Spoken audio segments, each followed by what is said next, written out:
थोडक्या बोलायला लय टोपल्यानी गोष्टी येतात, पण इथं बसलेल्यांना सगळ्यांनाच धावपळ आहे, सगळ्यांच्याच मागे अडचण आहे.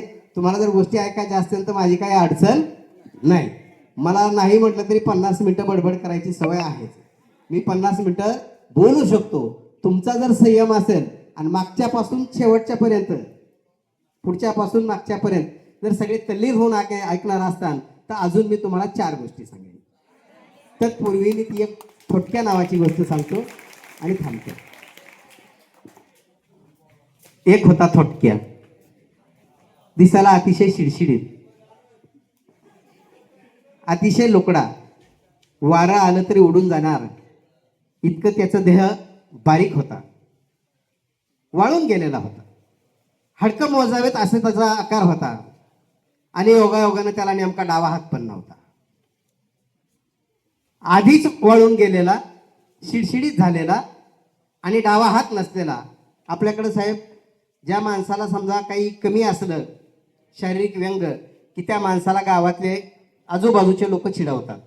म्हणजे कुणी जर लंगडा असला की त्याला चिडवतात, कुणी आंधळा असला त्याला चिडवतात, कुणी बहिरा असला त्याला चिडवतात, कुणी कसाही असला नकटा असला त्याला चिडवतात, कुणी टकला असला त्याला चिडवतात, कुणी जिपरा असला त्याला चिडवतात. आपल्याकडे चिडवण्यासाठी कोणतंही कारण पुरेसं असतं.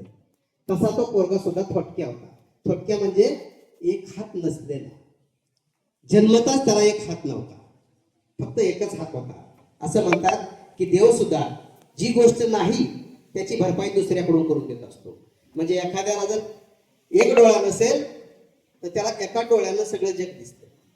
एखाद्याला जर बोलताच येत नसेल तर तो बोलणारा व्यक्ती सुद्धा बोलणाऱ्या व्यक्तीपेक्षा हुशार असतो.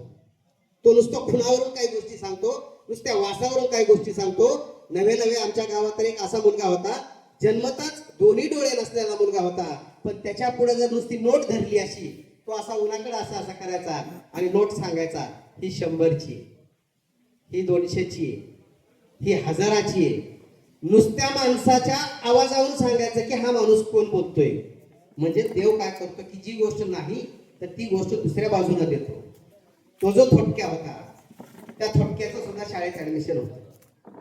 त्याला सुद्धा खेळात प्रचंड आवड होती, त्याला सुद्धा खेळाडू व्हायचं होतं. कारण